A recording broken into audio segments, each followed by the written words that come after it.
understanding cPanel. I wanted to talk a bit about cPanel. Depending on what host you go with, you may or may not have cPanel. cPanel is probably the most common web interface. Your hosting account is going to have management software to help run your host. So think of it kind of like, if you have a Windows computer. Windows, of course, is your operating system. That's essentially what cPanel is. So I just wanted to take a few videos and share some things about cPanel with you on how to do some things.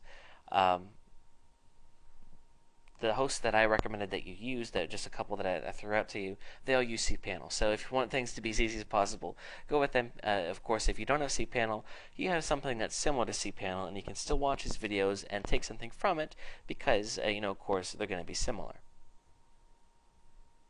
Okay, here I am. I am logged into the cPanel of one of my hosting accounts. I just wanted to go through the most common things that I think that you should know. One of the really nice things about cPanel is that there are actual video tutorials. So even though I am a starting point for you, you can go through and view these as well, done by cPanel themselves, which is actually really cool. They didn't have to do that, and they did, so that's nice. Okay, so let's go ahead and start here. Email accounts. This is where we can set up the email accounts for the host. What this means is that for every host, every account that you can have email accounts underneath it. And when you sign up for your hosting account, you were given specifics, how many emails you can have per account. So make sure that you're aware of that. But let's say you can create your emails to be whatever you want. So it could be your name, and then you create your password, and bam, you have an account. And that's it. Once your accounts are on here, then you can go to webmail to check them, or you can set it up that you can grab them through Outlook Express, if you or your whatever mail program that you already use, you can take from that. Of course, if you have your own business, you want to have an email account that's on your site, of course, and that's how you do that right there. Spam Assassin, those are your spam settings for your mail accounts. You can also set up forwarders, meaning two different things. With this, it just means that you can go ahead and if somebody sends you mail to your account that you created, you can go ahead and have it forward somewhere else. You can even have it forward to an email account that is off the site. So that's also really cool. And you can set autoresponders for your email too. If somebody writes to you, that you have something right back to them. Okay, let's move down here. File Manager. This is actually really important. If you ever wanted to upload files or pull files down from it, you can do it this way. We're going to talk in the next video about FTP, a way to upload things a lot easier. But let's just say, for this sake, if you wanted to do it this way, here we go. And it goes ahead and it shows you all the files, and from here you can download files, you can edit files, all different kinds of things. Kind of like similar to Windows File Manager. You can look at your disk space usage. You can also create FTP accounts.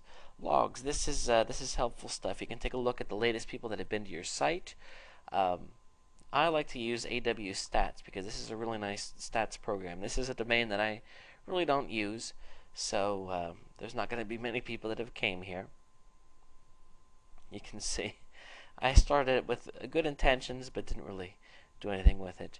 But you can go ahead and these stats break things down. You can see how people found your site, and how long they were on each page, and how many people came on what day. It's pretty cool stuff, and certainly important if you want to study how well your site is performing and where people came from, and of course why.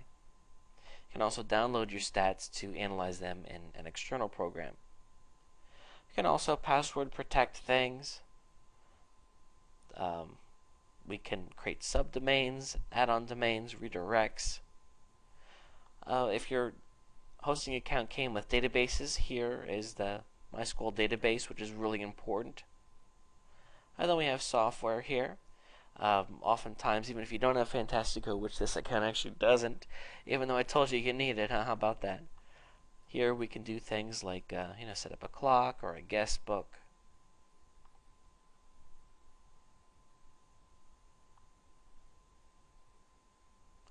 We can configure our own arrow pages. We can set up cron jobs. different things like that, and of course contact support. So that's essentially cPanel and how it works. I would encourage you to get in there and get comfortable. In the next video, we're going to talk about once you have your website files, how do you get them onto your hosting account? And even though you can do that through File Manager, I'm going to suggest that you do it with an FTP program. It doesn't cost anything, and I will see you in that video. I'll see you there.